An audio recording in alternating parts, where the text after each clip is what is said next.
Hi, good afternoon. Welcome today to a Dharma sharing by Bhante Dhammika. We are most pleased that he has taken time out to join us here. Okay, some ground rules for successful meeting. Please turn on your video so that Bhante can connect with you. We will mute all mics to avoid unnecessary sound interference. After the presentation, there will be a time for Q&A. Please use the raise hand function and we'll call on you to unmute your mic to ask your question. Please mute your mic after that. Okay, let's go on to the next section. For those who are new and hasn't seen Bhante, perhaps not in person, Bhante Dhammika was born in Australia in 1951 and became a Buddhist in his late teens. After traveling through Thailand, Laos, and Burma, he went to India and became a monk in 1976. After training in Sri Lanka, he moved to Singapore in 1986 and the next year founded the BDMS.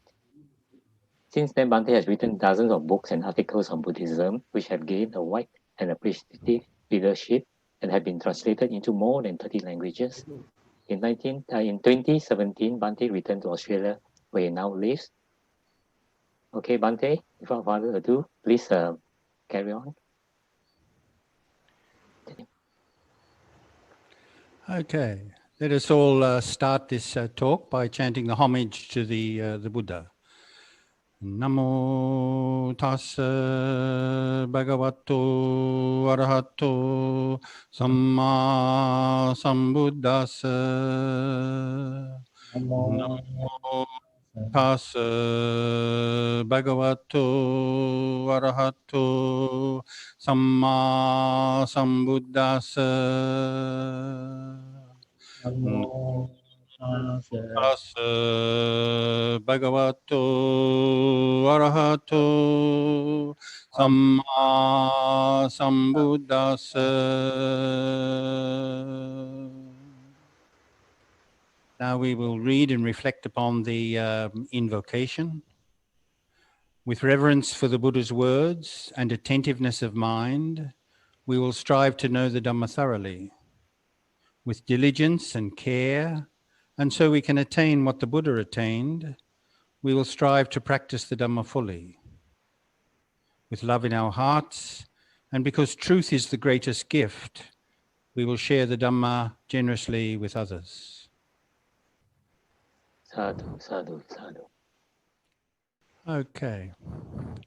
Right, I'd like to welcome you all and just mention how nice it is to see old faces and some new faces also. And, you know, in the last 3 years, well, it's nearly 4 years now, I've been living alone with very few obligations. I've spent my time reading, writing, and maybe working in the garden.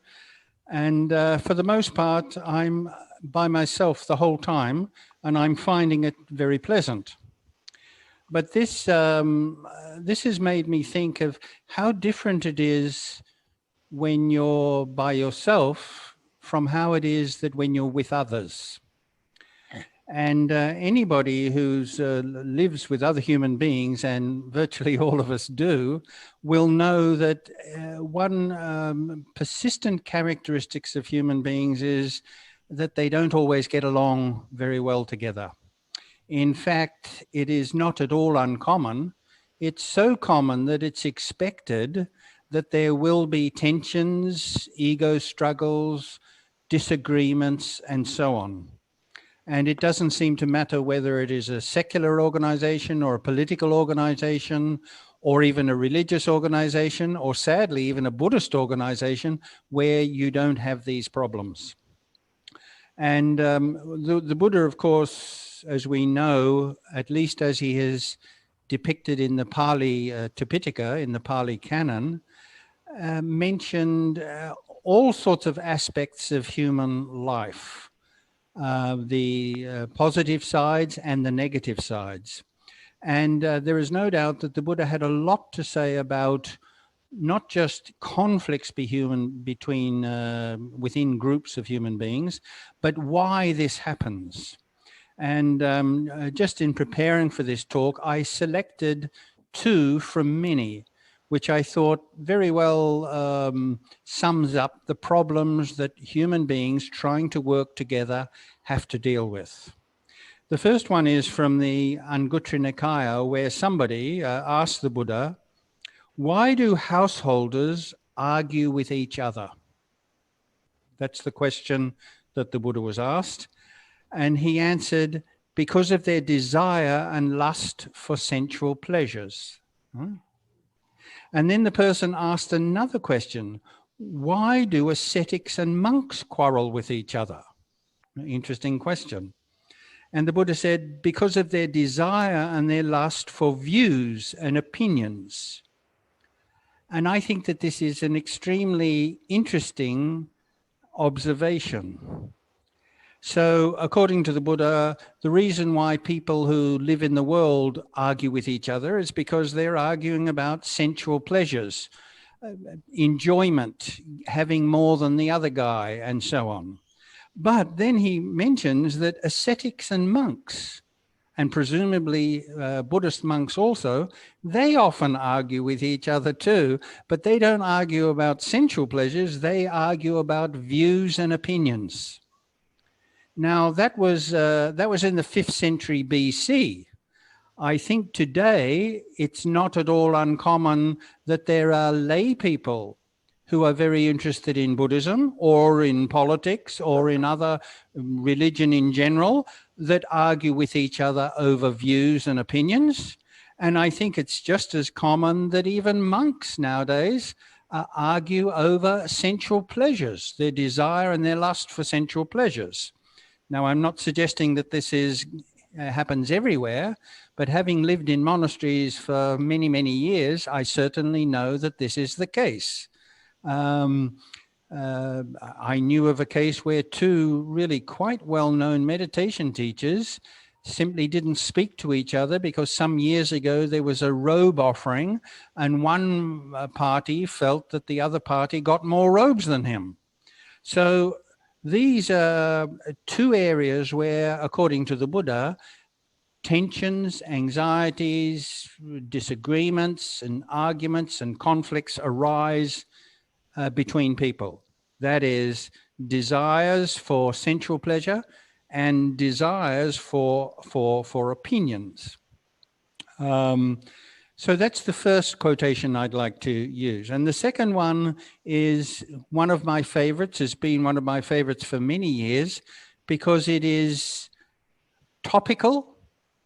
It's as relevant today as when the Buddha spoke it.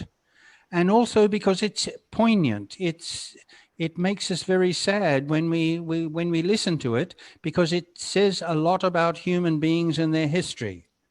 So Sakka, king of the gods, came down to the Buddha and asked him a question.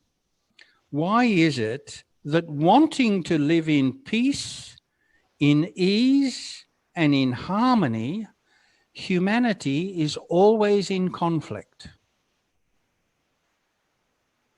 Why is it that everybody we know wants peace and harmony and togetherness and etc., and yet small groups, communities, countries, different nations very, very frequently have this problem. Now, we're living at a time where just in the last 4 or 5 days, there has been a very important election in the United States. And one of the very sad things observing on the news these campaigns was the vitriol, the anger, the you could have to say hatred between one group and another over politics, meaning over views, opinions, and what have you.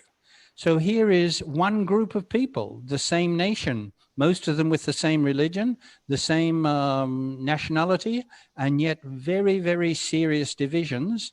And it seems likely that those divisions are maybe going to cool down a bit, but they're not going to disappear. And it's not for the first time. So the Buddha was asked this question: why is it that we, human beings, wanting to be at peace, we're always involved in conflicts? And the Buddha answered, and he said, because of jealousy and greed, Isya and Mathyana. So then the person, Sakra, asked the next question.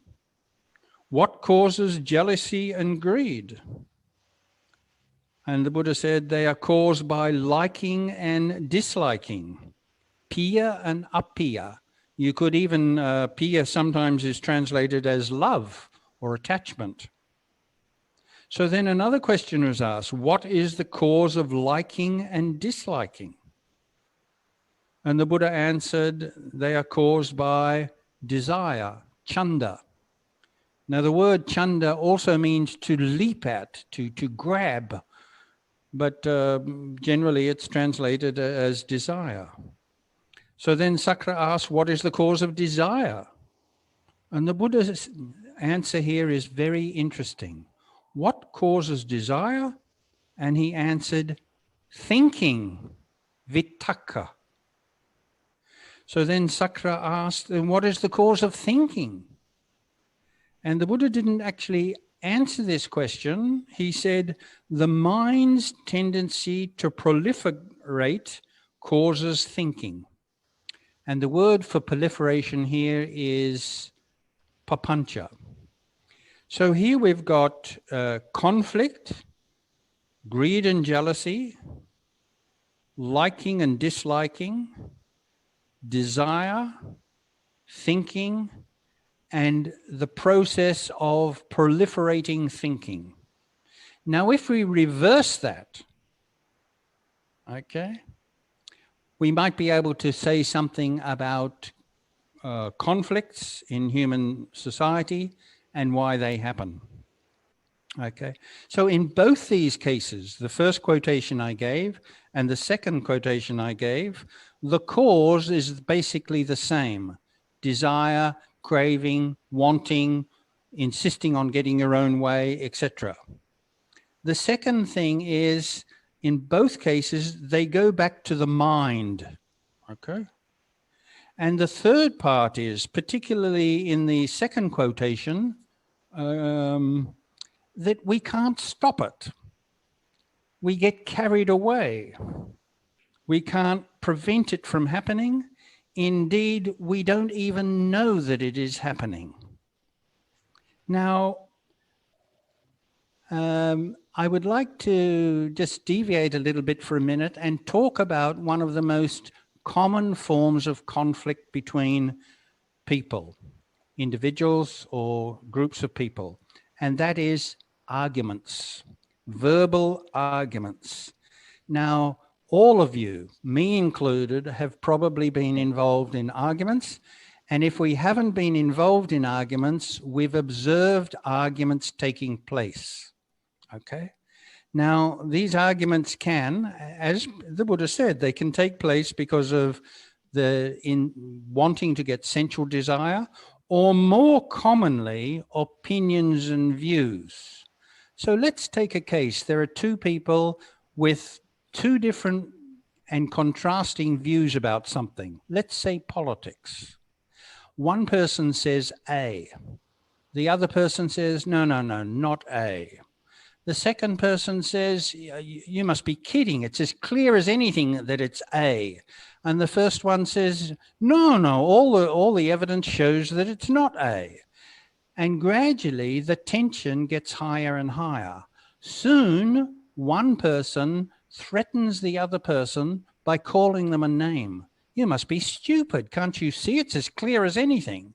Straight away, the other person feels threatened or insulted, so his tension goes up, and he may exchange it's me, it's you who are stupid, and the facts are clear.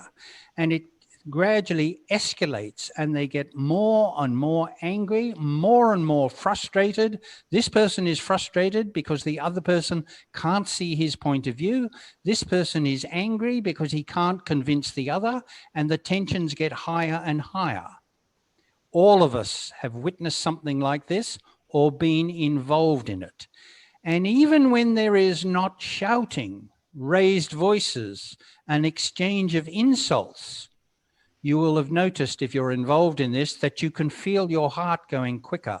You can feel your fists clenching.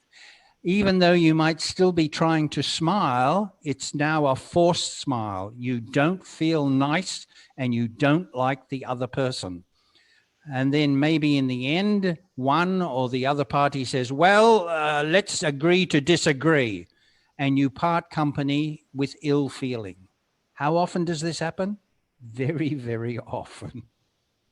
Now, the interesting thing about this, if you observe it, and next time you see something like this happening, observe it. Don't get involved. See if you can just see what's happening. And basically what's happening is this. Psychologists have studied human beings a great deal. And when it comes to opinions, points of view, they have pretty much proved that once a person has formed a point of view, it's very unlikely that they will change it. People who vote for the PAP will usually vote for the PAP, doesn't matter what happens. People who vote for the opposition will usually vote for the opposition no matter what happens. There is usually a few people undecided in between, but for the most part, people don't change their views. So one of the most unfortunate things about arguments is no amount of shouting, no amount of insults, no amount of insistence, and also no amount of facts is going to change the other person. It's very unlikely. And certainly, even if you were able to convince them, now that he's angry, there's no way in the world he's going to admit that you're right. So this is one of the most counterproductive things that human beings can get involved in. Now, I have certainly seen this between monks, arguing about various aspects of Dhamma. Incidentally, I've also seen polite and reasoned discussions which never develop into arguments, but certainly unpleasant arguments. And I'll have to admit that sometimes I've been involved in such things myself. And one of the wonderful things about living alone is, well, you can't argue with yourself. So I haven't had any arguments for the last 3 years. It's absolutely wonderful. Okay, so that's the first thing. This would be an example of conflicts over opinions. No more than a month ago, a person who I knew fairly well in Sri Lanka contacted me and told me a very sad story. One member of the family, one of the parents, had died. And for reasons that I wasn't told, they left their whole estate to one of the 3 children, or most of their estate to one of the 3 children. Now, I was informed that 2 of these children have never been particularly close, but there's no problem between them. And the other child gets on, or did get on, well with the other 2. But now the hostility has become so bitter that it has even ended in threats of violence. And the person who told me this asked me if I could intervene to talk to the parties, and I had to say that I didn't want to get involved, because from what I heard, the bitterness, the hatred and the anger is so intense that it's very unlikely that a stranger, and I would be a stranger to the 3 parties, would listen to me. And probably what would happen is they would just regale me about their point of view and why the other 2 people were wrong. So I declined to get involved. But it sounded like a very unfortunate incident where a family has basically broken into hostile camps as a result of property. So how often does this happen? Well, arguing over wills is actually fairly common. But arguing over pieces of property, this is certainly very common. It can happen between neighbors. It can happen between spouses. It can happen, as it was in the case that I just mentioned, between siblings. It can happen between groups. They've got more than me. I don't have as much of them. They got the best ones. I didn't get a very good one, etc. So this would be an example of where the Buddha was talking about desire for sensual pleasures. That is, the pleasure that can be derived, the advantages that can be derived from having certain things. Not entirely always material things, but usually material things. A friend of mine in Sri Lanka used to work in the family court. And he told me, and I believe him, that it was an extremely unpleasant job to watch brothers and sisters and uncles and aunts and husbands and wives arguing with each other when the family has broken down and they're arguing over property. He said it's a very, very sad situation. And the fact that we have to have a separate court, and I'm sure you have such courts in Singapore too, indicates that these are major problems and that they arise very frequently. So that's the situation. How unfortunate it is. Do we know any Buddhist groups that have broken into two or more because of arguments over opinions or property or etc.? Or perhaps other things like personality differences?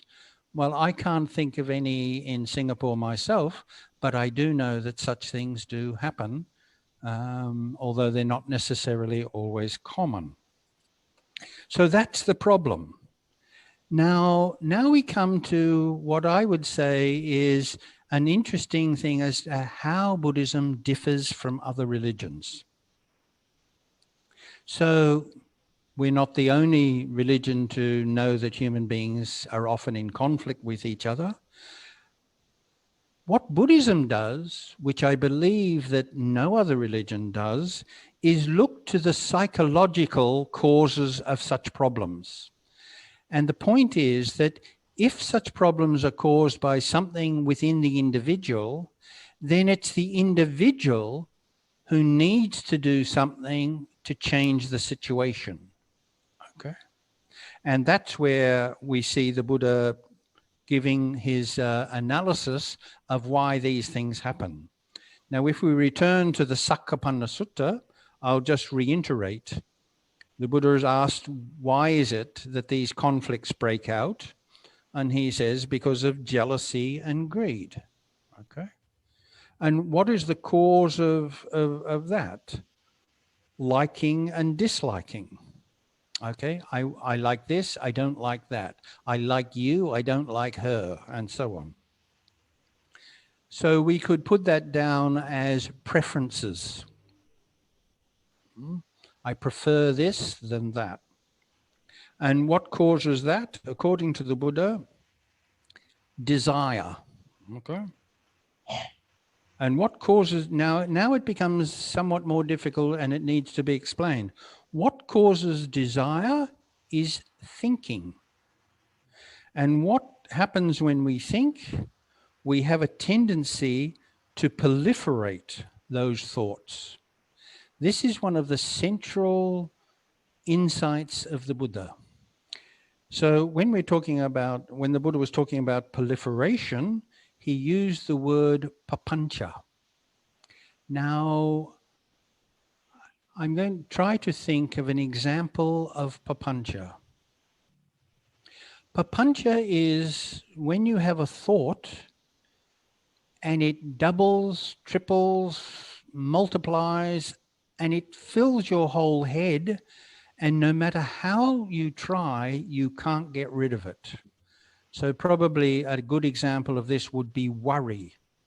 So perhaps you've got normal thoughts in your head, you're not thinking anything in particular, and then somebody comes and tells you something. And then you start to worry.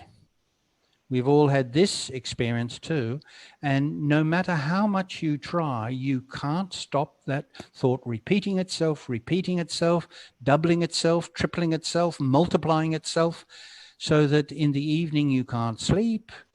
No matter how often you try to push it aside, occasionally when somebody starts talking to you, you forget about that for a minute, but as soon as they go, it comes back again. And no matter what you do, you can't stop it. And this is what the Buddha called proliferation, papancha. Now, this doesn't mean that all such thoughts are negative. They can be, well, not positive, but let's say pleasurable. I think I have mentioned this account once before, but I'll mention it again. Many years ago, I spent 2 or 3 months in complete isolation in the forest in Sri Lanka.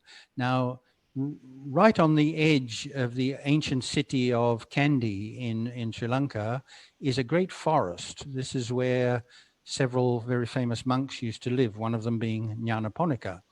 And Venerable Nyanaponika was going to Switzerland. He asked me to look after his kuti for him. So I stayed in that kuti for 3 months, and I took the opportunities to spend the whole time meditating. Anyway, eventually he returned. I stayed with him for 2 or 3 days until he settled back again. And then I left to go back to my place. And there were 2 ways of getting back to my place. One was walking through the forest. The other one was walking into the town, walking along the street and getting to my place that way. So I decided to walk along the street to my place. So as I was walking along the street, I met a friend. And he said to me, "I haven't seen you for a while. Where have you been?" And I told him what I'd been doing. And he said, "Come, let's have I'll buy you a cup of tea." And I said, "Okay."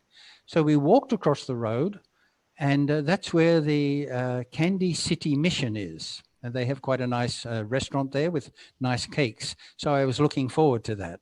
But right next to the restaurant, inside the mission, is a swimming pool. It's the only swimming pool in Kandy. And from where I was sitting, I could look, and there was the door leading into the swimming pool.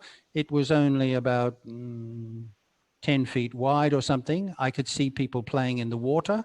And as I looked, a woman, it's a Western woman, Sri Lankans would not dress like this, a Western woman in a very small bikini just walked past the door. I only observed her for a matter of a few seconds. I couldn't get that image and that thought out of my head for the next 3 or 4 days. Oh, dear. The lady. Now that may have happened a bit had I not been meditating and in a completely quiet, serene environment for 3 months. But my mind was totally unprepared for some image like that. Okay, so here is a case where the papancha, the proliferation of thought, is not necessarily negative. It may be experienced as positive. In my case, I experienced it as negative because I didn't want it to be there. But another person, a young guy walking down the beach, and he sees a girl in a nice bikini, he wouldn't mind having that proliferating thought. But the point about this is not its contents, but the fact that we can't stop it. The fact that we have only minimum control over it. Now, this is an experience that the Buddha was very interested in, which he said a lot about, and he believed, he taught us that it was very significant. Okay? So, why? Well, depending what's in that thought, it can lead us to start imagining things. It can lead us to start thinking things. We want this. Wouldn't it be great if I had that? If only that person would go away, everything would be great, and so on. And these were these thoughts, and from that, some desire will arise. Well, I wish that person would go away, or I really hope I can get one of these, or so. And inevitably, what will happen is then there will be clinging to that possibility, that daydream that keeps on reoccurring. And then what will happen is the last one that the Buddha talks about is greed and jealousy. So when we really want something, this process of being overwhelmed by these thoughts is attacking us, as it were, inevitably, if we don't have it, we're going to feel jealous of the person who does have it. We might even have the desire to do something immoral, like steal or tell a lie in order to get it. And thus we are involved in conflicts, whether we want it or not, because we've been completely carried away, swept away by this proliferation of thoughts. And that, according to the Buddha, is, in its simplest terms, the root cause of the conflicts between people, whether it's two individuals, two groups, two groups within a society, or two countries, according to the Buddha. And I believe that that is a very insightful and important idea. So now we come to the next step. What do we do about it? So now we have to come down to the Buddha's Noble Eightfold Path. Now, I have mentioned this before, but it is worth repeating. I have noticed over the years that more and more people, more and more Westerners are becoming interested in Buddhism. And at least here in the West, the one aspect of Buddhism that they are interested in is meditation. And that is a good thing. But I notice also that they are interested only in meditation. They say that they're not really interested in the other aspects of what the Buddha taught. One manifestation of this nowadays is what they call secular Buddhism. Okay, I call it decaffeinated Buddhism. And what they call secular Buddhism is basically, I'm interested in the psychological aspects of Buddhism, but not very much of the other stuff. Well, my personal opinion is that that may be a mistake. It seems to me that the Buddha taught a whole package. And when we attempt to meditate, and anybody who has tried to do that will know, it's not so easy. I read all these books on meditation and they're talking about, just be, take it easy, light up a cigarette, put your feet up and, your mind will, and enlightenment will be just around the corner. Well, that has not been my experience. And it has not been the experience of many people who come to me for advice. Very frequently, they tell me that they've tried to control their mind, they've tried to be mindful, etc., but they find it a constant struggle. And I think that the reason for this is that they have taken one part of the Noble Eightfold Path. I think, it seems to me, that the Buddha very carefully thought of not just how to do it, but the other parts that you need to enable you to do it. So you know that we have in the Noble Eightfold Path, first of all, we have some sort of a vision of what we're doing and where we're going. So the Buddha called that sammaditthi, right understanding or right view. And then he talked about right thought, right speech, and right action, which we'd have to call ethical restraints. Okay. Now take one of those. Let's take stealing. Why do people steal things? Well, it's a very, okay, anybody? Why do people steal things?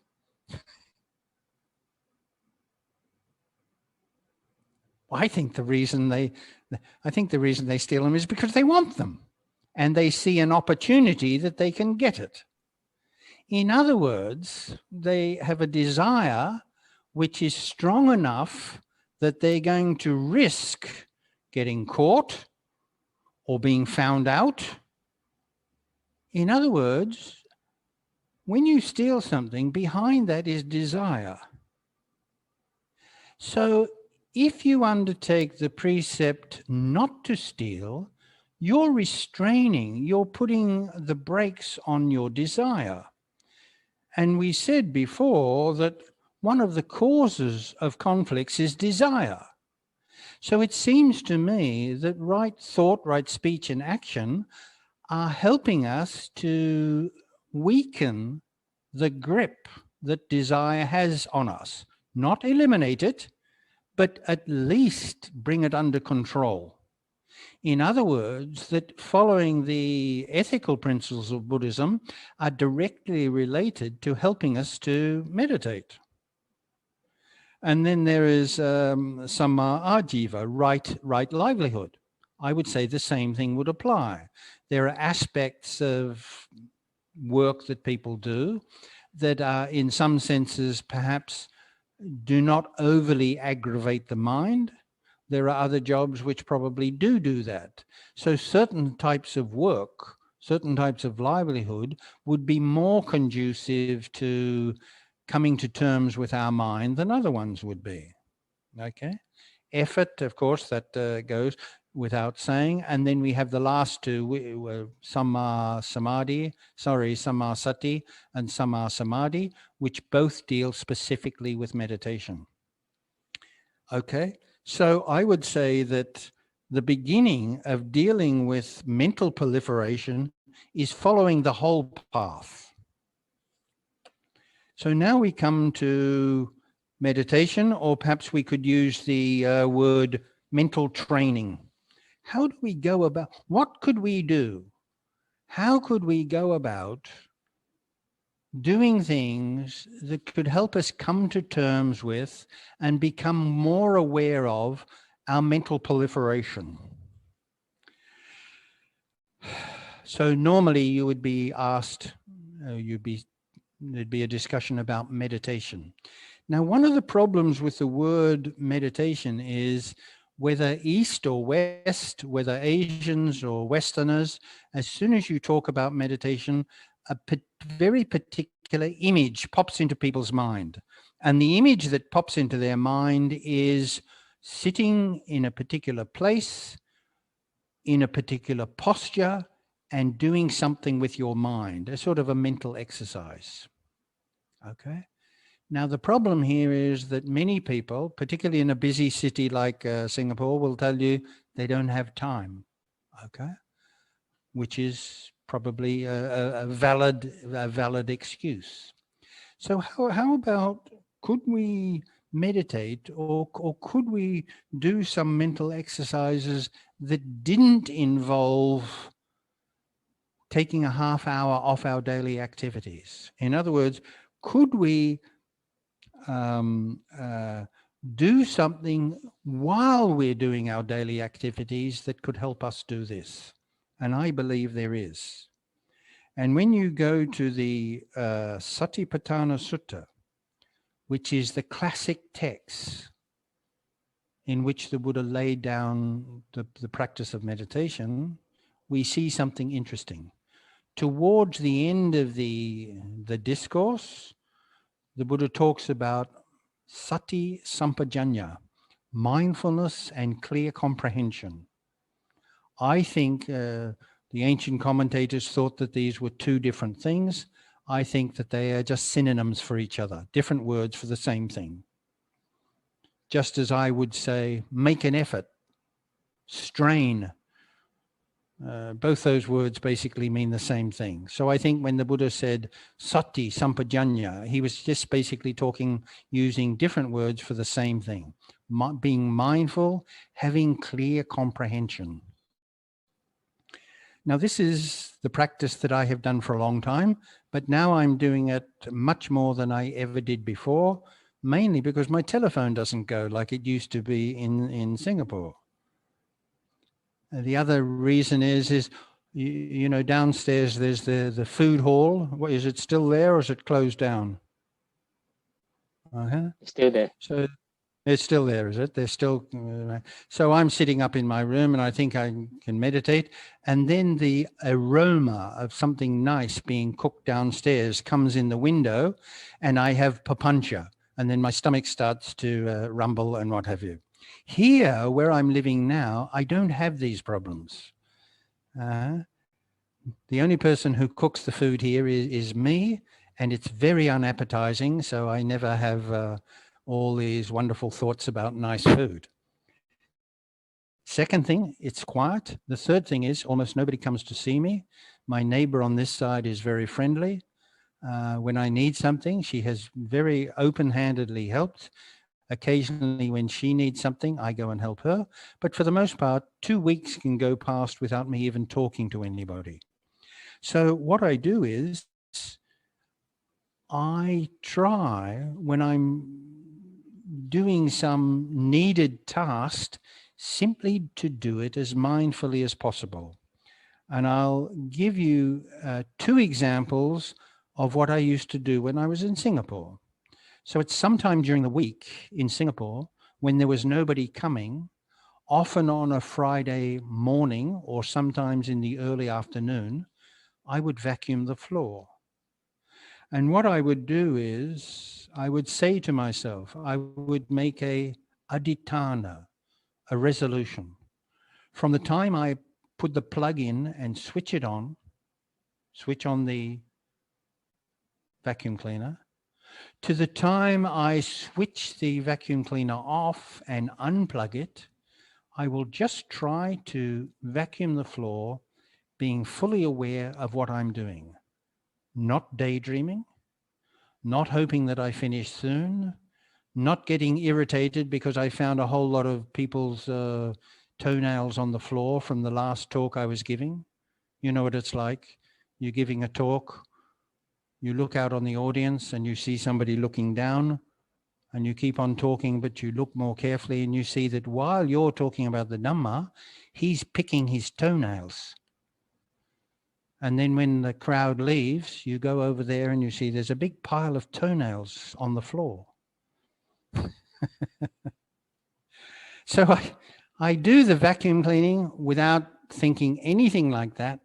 And if my mind wanders, I simply come back to moving the vacuum cleaner up and down, looking for what's on there. And I try to do that as mindfully as I can. And now, after quite a few years of trying to do that sort of thing, I can pretty much do my vacuum cleaning here, and I could in Singapore too, with virtually no intrusive thoughts. I'm completely aware of what I'm doing. So that's one thing. That's not something separate from my normal daily life. I'm doing it while I'm doing something which is a normal part of my daily life. The second thing is eating. Now, when you're eating and there's somebody eating with you, inevitably they will expect you to talk, or you will want to talk to them. But if you're eating alone, it can be a wonderful experience simply to eat mindfully, to make a resolution, to make an adhitthana. From the time I pick up the spoon or the knife and fork to the time I put it down and finish my meal, I will simply try to eat as mindfully as I can. Okay? I won't rush the food. I will experience each flavor and taste and texture. I will notice my hand going up to my mouth. I will observe the food on my plate. I won't be distracted by anything else. I will simply eat with mindfulness and clear comprehension. And it has got to the stage now where I can do that very, very easily with virtually no distractions. And when my mind does wander away, I catch it quickly and bring it back. Not struggling, not forcing, it just happens very easily. And now I include preparing my meal as well. Okay. So I think it seems to me that anybody can do this. And what is the value of this? Well, one of the values of it is that it increases your ability to be mindful. It introduces you to what it feels like to be mindful. And it can be actually very pleasant. It can be peaceful and serene simply to be aware in the present moment without this constant inner dialogue going 24 hours a day. Okay. Now, if you can do that, or if you make an effort to do that, 15 minutes, 20 minutes, maybe 25 minutes, perhaps even more, simply being involved in what you're doing, noticing when your mind wanders off to something else, and simply come back to being aware of what you're doing. If you can do that, then inevitably it's going to happen that there's going to be more moments like that when you're not trying to do this, when you're on the bus, or when you're in the office, or when you're talking to somebody. And most important of all, when you're talking to somebody and they say something that you disagree with, and instead of reacting to them and say, oh, my opinion is quite different. I think it's not A. And naturally enough, they'll get slightly irritated and they'll say, well, the statistics show that it is A. And that really makes you annoyed. So then, and you, before you know it, you're involved in an argument. It may not end in shouting, but your heart is starting to beat a bit quicker. Now your estimation of that person has gone down. He used to be such a nice guy because he agreed with everything I said. Now he disagrees with one thing I said. He must be a complete idiot. And now you've got yourself a problem. Or there's some sensual image, some sensual experience, and exactly the same thing can happen.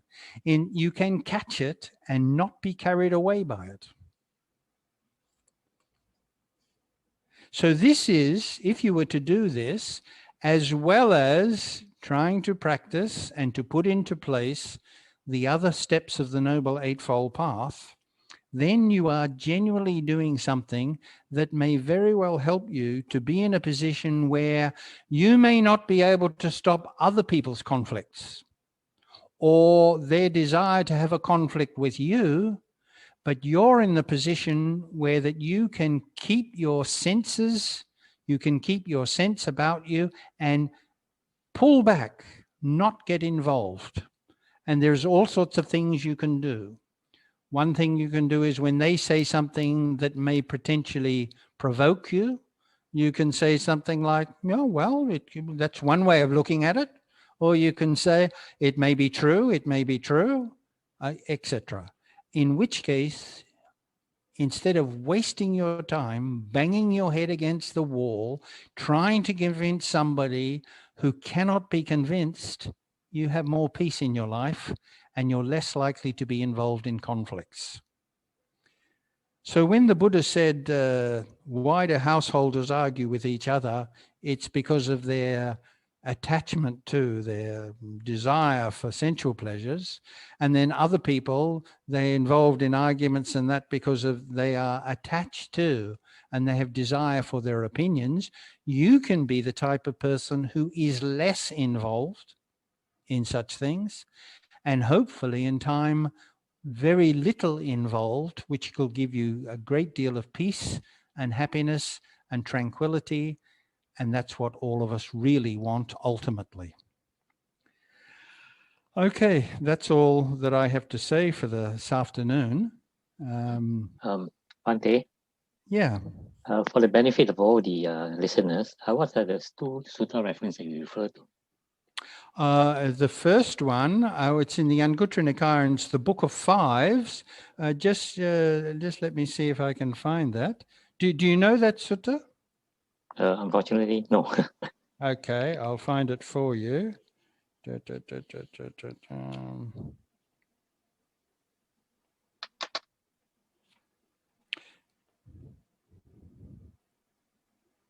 Here we are, the disputes.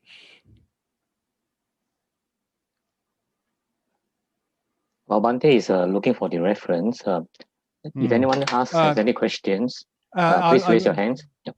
Before we'll deal with the questions first, and then just before we finish, I'll give you that reference. The second reference you probably know is the Sakkapanna Sutta in the Digha Nikaya. Okay. You know that one? Yeah. Yep. Okay, is there any questions anybody would like to ask? Please raise your hand so I can unmute your mic. Is Santa, CH just a minute. Santa? Oh, Santa's there, is he? Yes. Just a minute. Santa, please carry on. Can you hear me in the first place? Oh my goodness, there's Santa. How are you? Oh yeah, can you hear me? I can. Yeah, I was thinking about the last few minutes of the talks regarding awareness in eating. Right. From my experience, I can say that the food we eat by ourselves is more easier to practice awareness. Whereas if there's somebody around, I think every time you get distracted, you can't do that. The second thing is when the food you eat is good,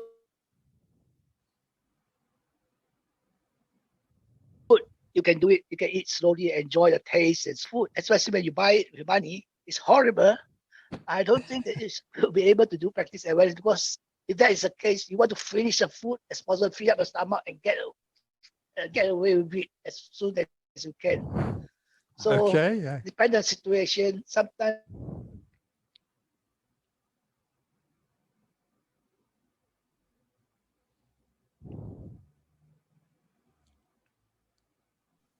Santa, we cannot hear you. Okay, I'll wait until Santa comes back on board again and then try to answer his question.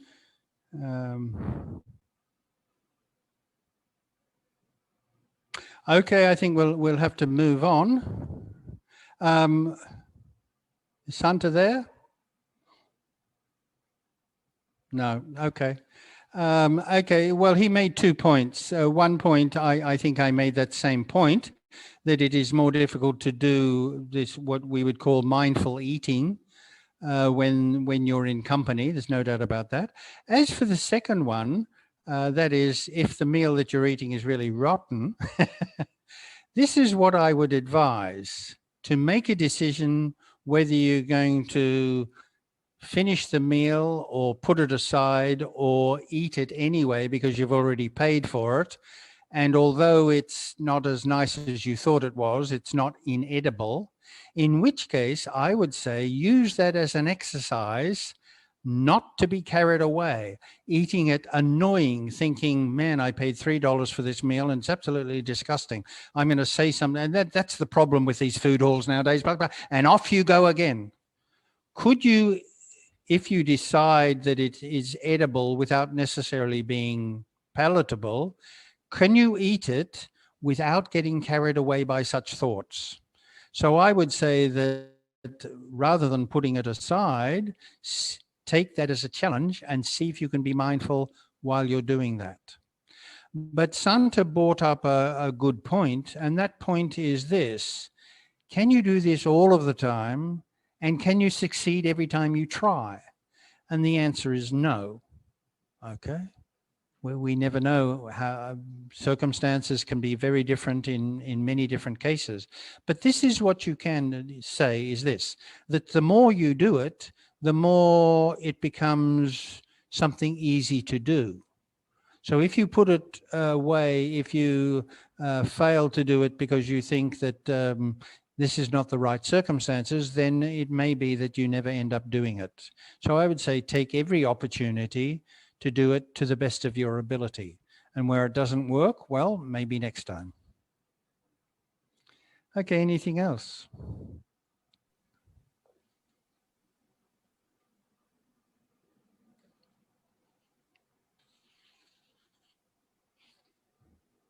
Yeah, if there's anything else, let me know. I'm just looking for this reference while we're at it.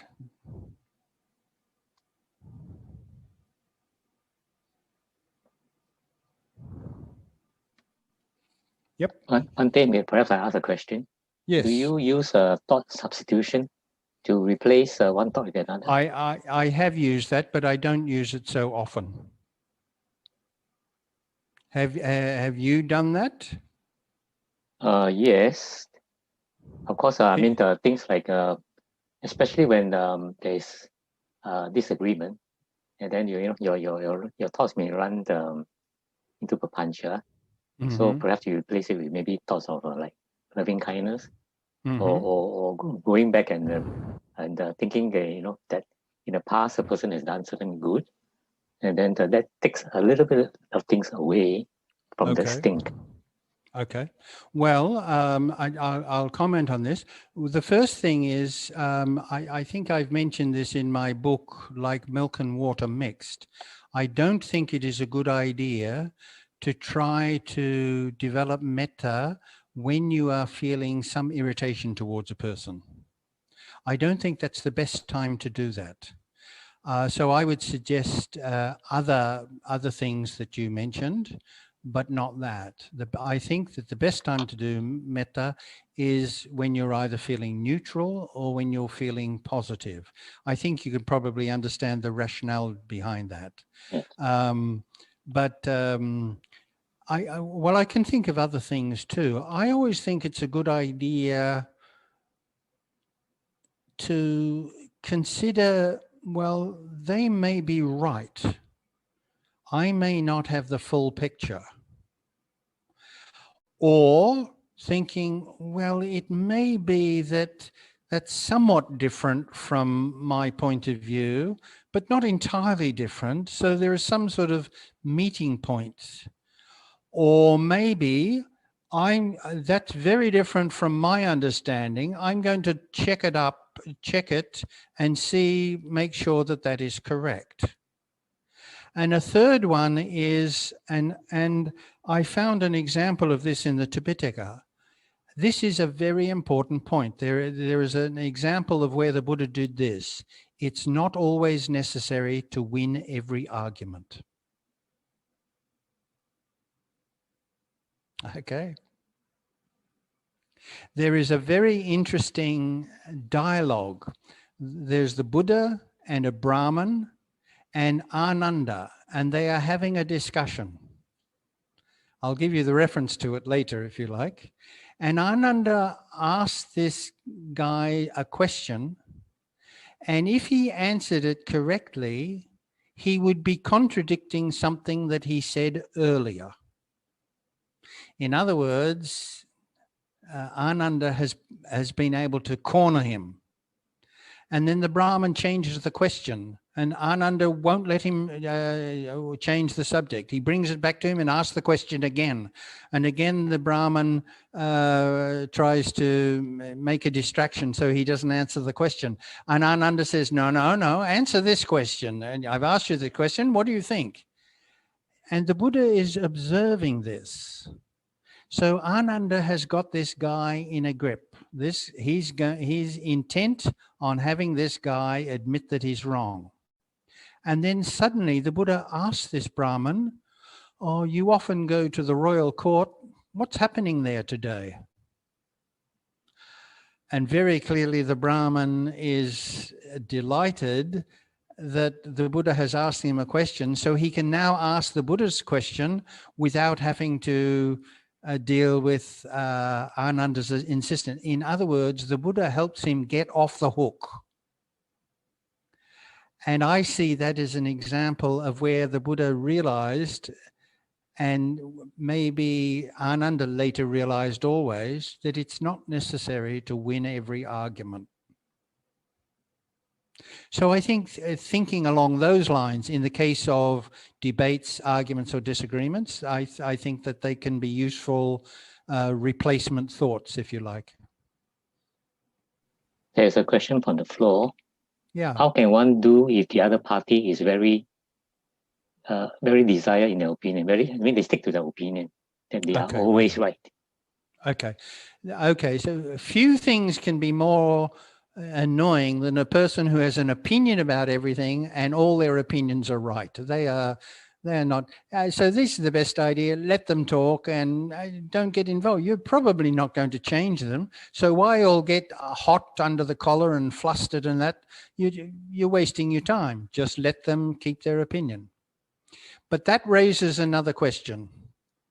There are some views that are important there are some views that are really dangerous. So when there is a view that's important, state your position clearly and precisely and leave it at that. Where there's a view that is wrong, say a racist view, or a very bitter and nasty view in that's a potentially very dangerous view. State your position clearly and precisely and leave it at that. Don't get involved in an argument. So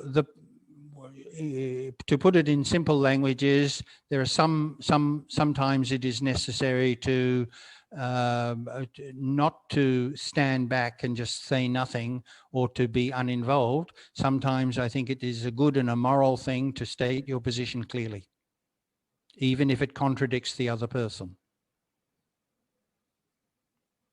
Good. Anything else? What if stating your position causes conflict? I mean, as in this case, this person is always think that he's always right, but you have to make a point. What's his name? No. Supposing, let's say, okay. I'm just referring to the question. Yes. Yes. Okay. Well, so once again, maybe it can be, if it can be done tactfully, perhaps suggest to the person that, maybe expressing these opinions all the time may not be helpful for the group. And if that doesn't work, sometimes you just have to basically just ignore them. And I would point you to the Sabbasava Sutta, where the Buddha talks about various ways to deal with unpleasant situations. And one of them is simply to separate yourself from it. This brings up once again another important point. For the most part, we can change ourselves, but we have limited ability to change others, particularly if they do not realize that it would be good for them and good for others if they did change. Anything else? Okay, while they're thinking, I'm going to try to get your reference. You see, my brother built me this lovely bookshelf.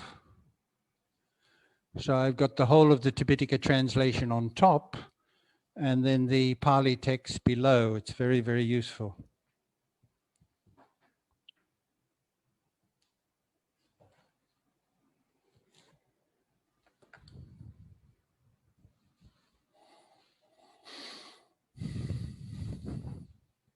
Yes, any other questions?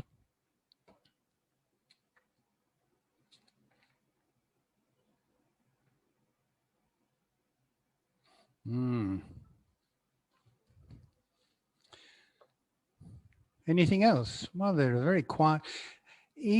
Just the same way as in Singapore, they never open their mouths, do they?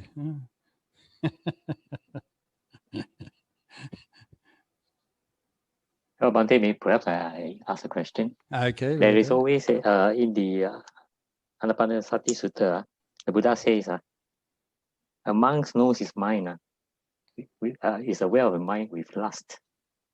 Okay. He's so aware of the time when his mind is not full of lust, right? So this takes a lot of mindfulness to cultivate, just as you said, the swimming pool incident. So how do you have any some practical suggestion of how to keep the mind constantly being aware? Just for the sake of all of us. Thank you.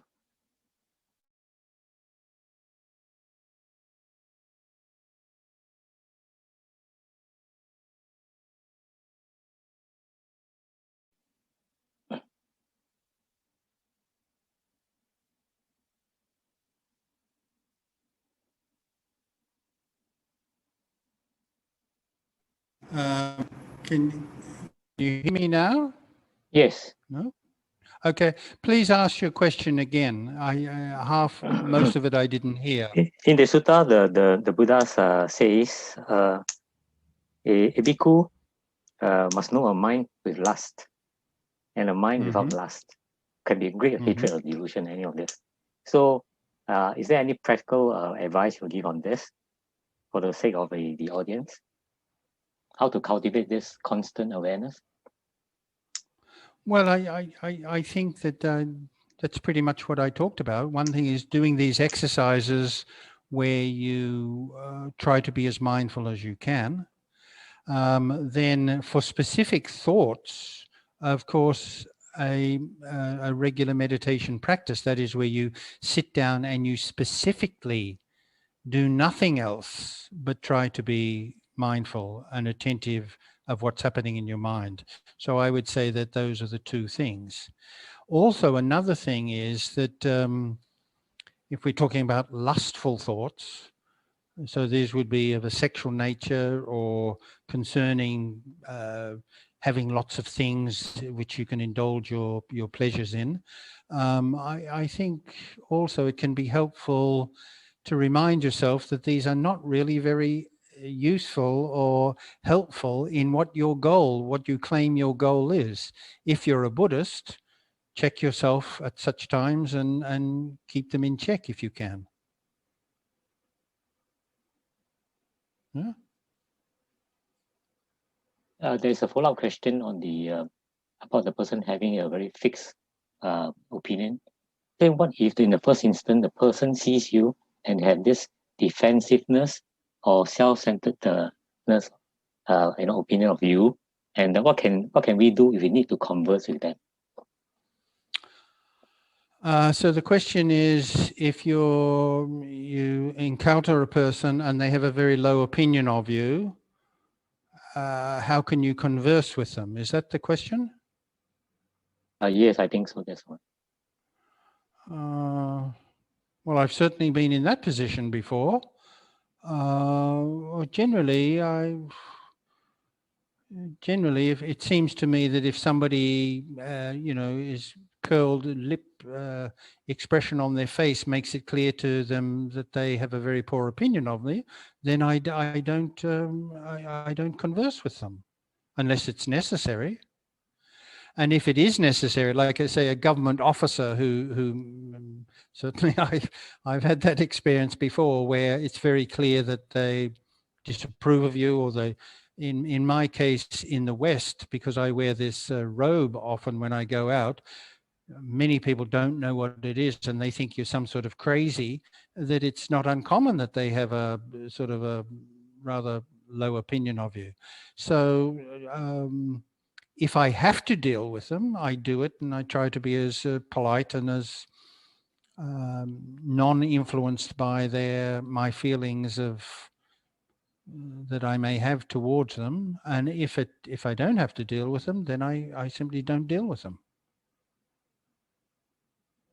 But this is interesting. I'll tell you a story.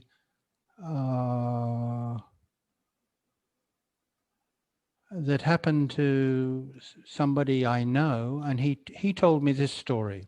He was a very, very good meditator, and he was on a train. It takes about 3 hours for the train to go from Colombo to Kandy. And he got on the train into the carriage, and in the same carriage was a Siam Nikaya monk. And usually the Siam Nikaya monks in Sri Lanka are, they're not, let's just say they're not very spiritual. He was a very big man with his umbrella. Some of them are involved in politics and what have you. And so when he saw him, he simply smiled at him, took out a book and read, and they exchanged no words during the whole 3 hours. But he told me as they approached Kandy, their destination, that monk did speak to him. My friend spoke back to them, and they started to have a conversation. And my friend realized that this monk was actually quite learned, and he had some very interesting ideas, which he expressed very clearly and in an intelligent way.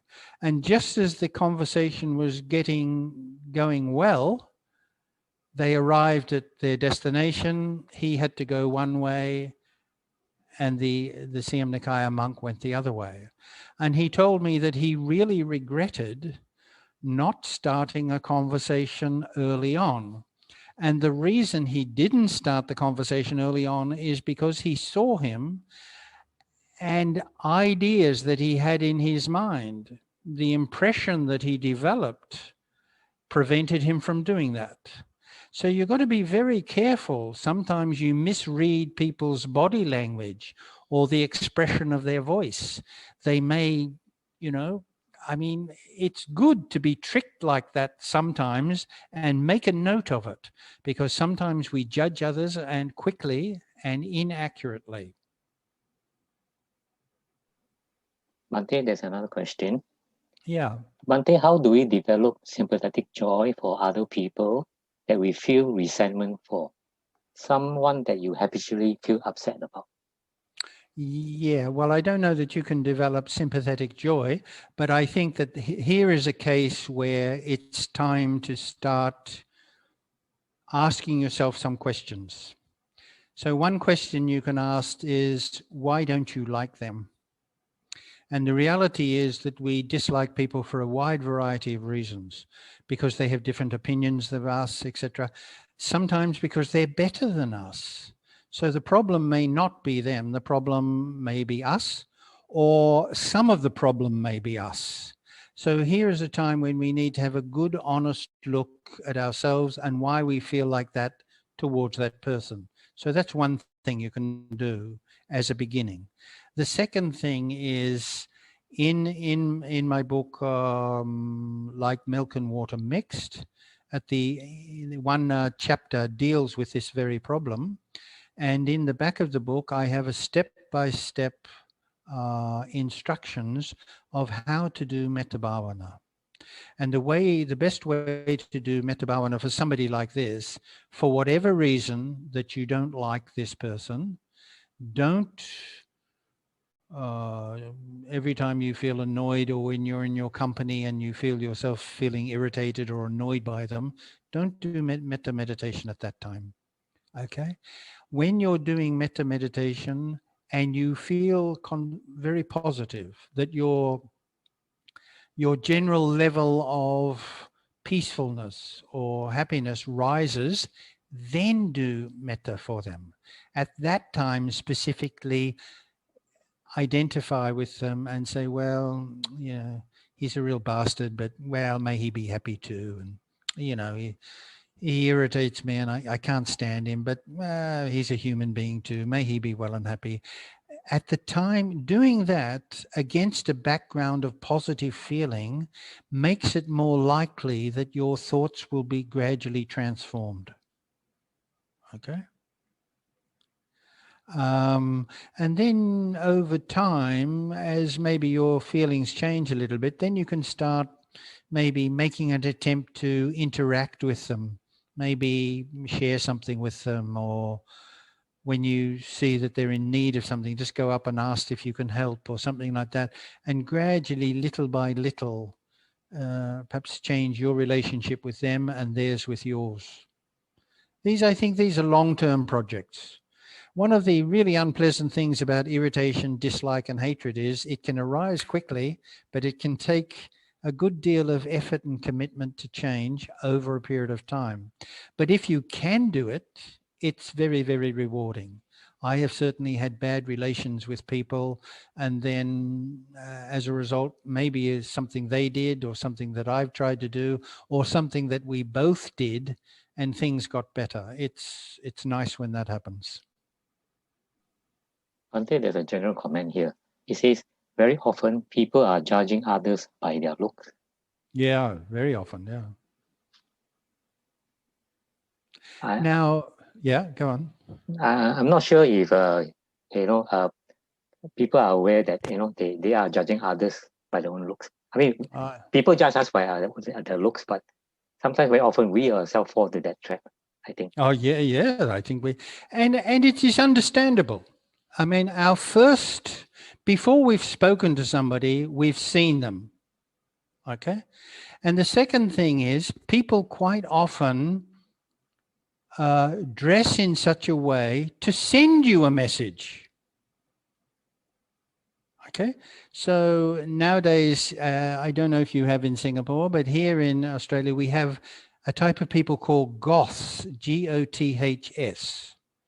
So they wear very dark makeup, they wear black clothes, they dye their hair black, and I'm not quite sure why they do that, but they are specifically dressing so as to present a message to anybody who observes them. And there are other people who will wear, say, a leather jacket with spikes on it, and they've got a chain, and they look pretty dangerous. And clearly they want to look dangerous. This is the message they're trying to send to others. Okay. So that's the first thing. The second thing is that some people they're not doing that. They are dressed simply because that's all they've got. And maybe it's not matching properly, or it's a little bit shabby, or the clothes are okay, but they wear them in a scruffy manner or something like that. And that tells us something about them too. But does it tell us something about them that we need to judge them? Not necessarily. Okay. So, I mean, I've been a victim of this sort of thing for years and years, because I dress differently from virtually, it doesn't matter where I am. I dress differently from others. And in a place like where I'm living now, certainly I'm the only one who dresses anything like this at all. And people usually associate it with, you know, being a nutcase. Okay, so people sometimes treat me as a nutcase. Not always, but almost always. And it can be very disheartening sometimes. Okay, so I think it is. If you have a copy of my book, Guide to Buddhism A to Z, look under judgments as to what the Buddha has to say about judgments. And it is quite natural to make judgments about people. I mean, that's what we have this ability for. It helps us survive. So the point is not that we should stop judging, but how do we make judgments? What criteria do we use to judge people? By their clothes, by whether they're overweight or not, by their skin color, by the religious things that they wear? It depends on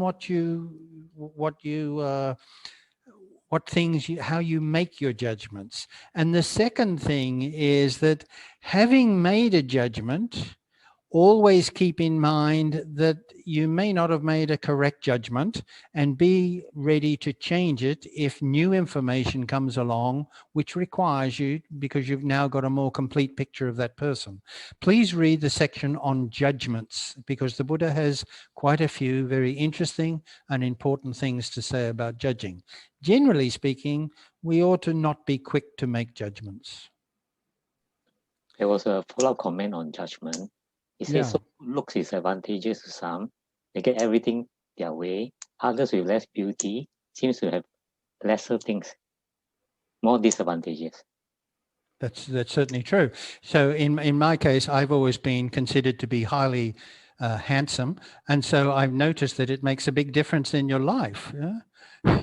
No, they have done, seriously, they have done experiments, and they show that people who have a countenance which is generally judged as handsome generally are treated quite different and much more positively than people who are not. It's a fact. Now, that's not very fair, and it may be some con men, you know, these tricksters who try to trick people. If they're good looking, usually they can succeed in tricking people. So once again, you see somebody who's got a very attractive features and what have you, so you make a judgment about them, but be careful, you may not be right. So the initial encounter with the person, hold that judgment gently and be prepared to let go if further information tells you that your initial judgment was mistaken. So in other words, don't cast your judgment in stone. Well, you can put it there, or don't hold on to your judgment. Once again, there's a wonderful in the Payasi Sutta, which I think is a wonderful what's the word? An analogy. I don't know if you know the story, but there's two friends going along, and they come to a part of the countryside which has been depopulated because there was a war or something like that. And they come to a village, and in the middle of the village, they find a pile of hemp, a very rough type of cloth. So they think, oh, that could be useful. So they tie up two bundles, put it on their head, and they walk on, and they come to the next village. And the next village, they find bundles of silk. So one guy drops his hemp and picks up the silk, and the other guy says, well, look, I've carried this all this way. I might as well keep carrying it. And so it goes on. One guy picks up and drops, picks up and drops. One guy just keeps on carrying the same thing all the time. And in the end, one guy's got a whole lot of gold and the other guy's got a whole lot of hemp. Okay, I think that's a really, it's a funny and a quite a meaningful analogy. In other words, it's only natural that you'll make judgments, but a wise person, what did you say? Don't cast them in stone. Don't, keep your eyes out and see if there is other information that requires you to modify your original judgment. There's a question of papancha. Oh, yeah. Judgment is also a form of papancha. The story No. we tell ourselves from our memories and the past experience. Okay. And also the story yeah. others people tell us. Yes, that is. That's from Min Tan, is it? No, that's from Monica. Oh, Monica. Okay, thank you, Monica. No, that would be just normal cognitive activity. Papancha is when this overwhelming cluster of thoughts comes into your mind, and it's just sweeping you along and carrying you along.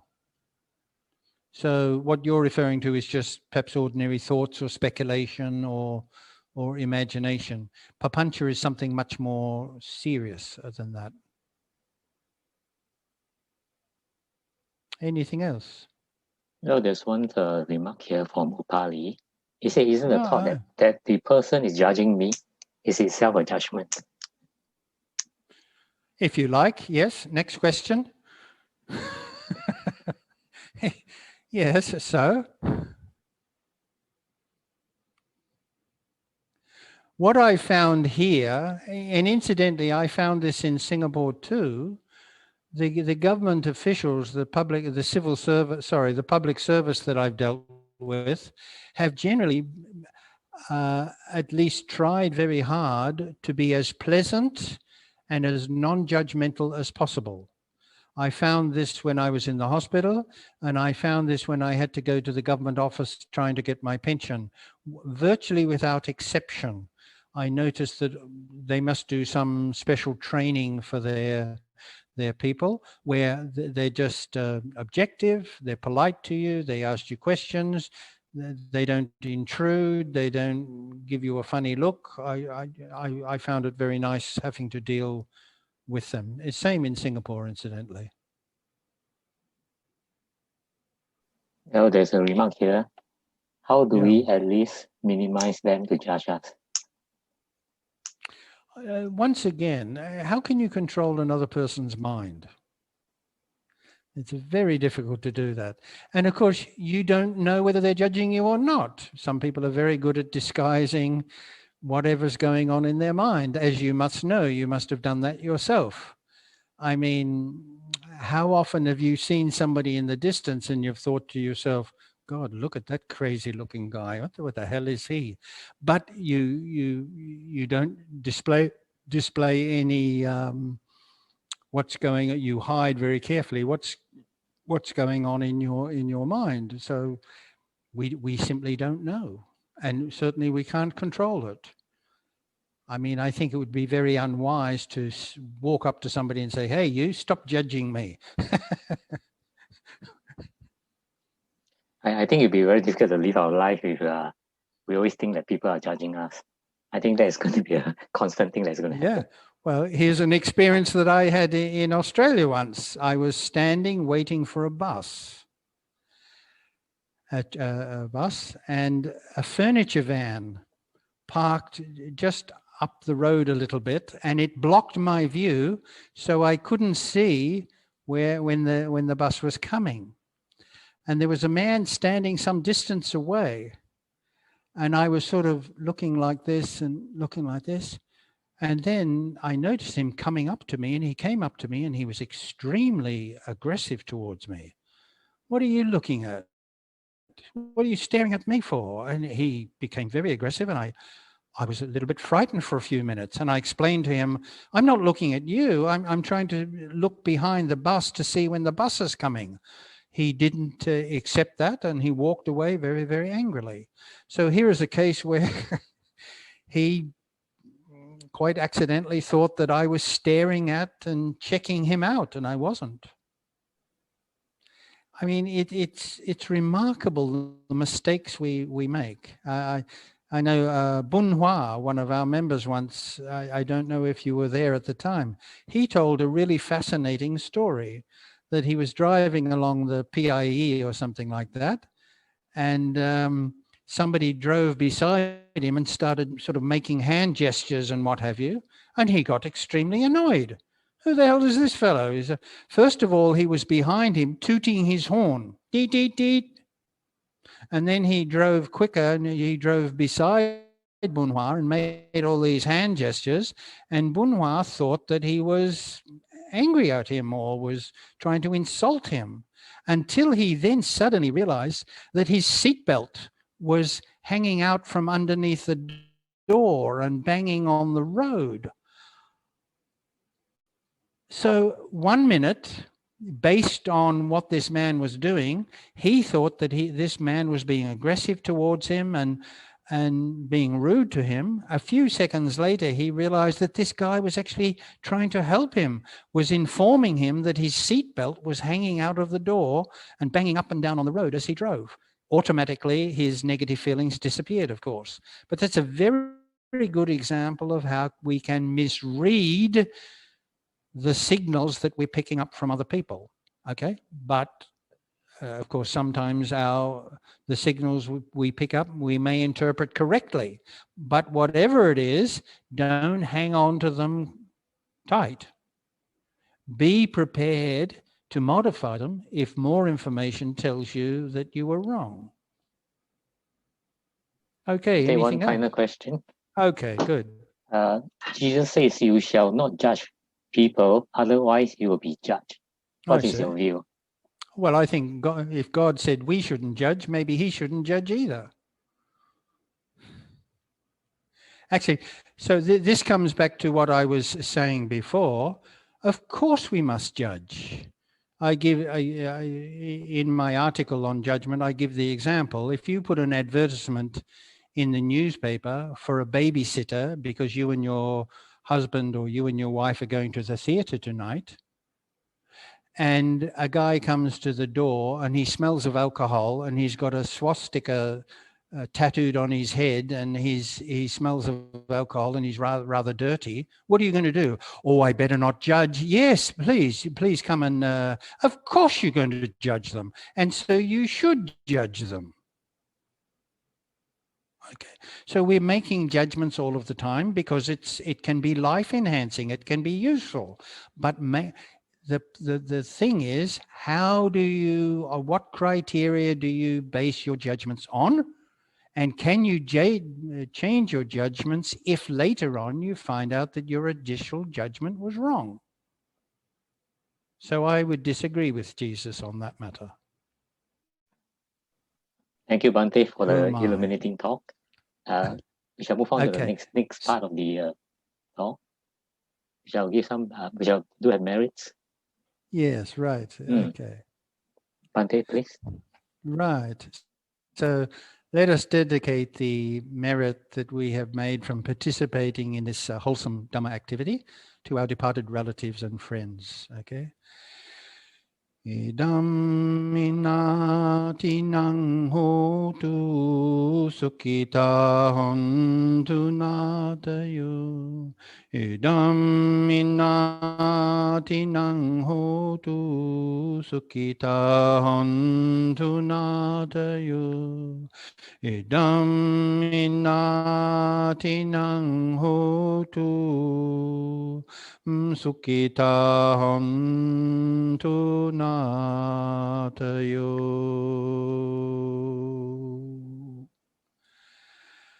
Okay. And now we'll finish by chanting the first two verses of the Dhammapada, which sum up very well the some of the most important things in the Buddha's Dhamma. Mano pumbangama dhamma mano setaha mano maya manasache padutena basati vaha karoti vaha tatunang dukaman veti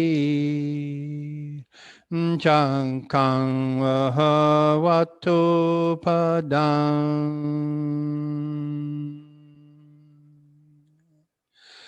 Manupumbangmadamma manusetaha manomaya manasache pasanena basutivaha karutiva tatunang sukaman veti chaya wa anapayani tatunang sukaman veti chaya wa anapayani tatunang sukaman veti chaya wa anapayani.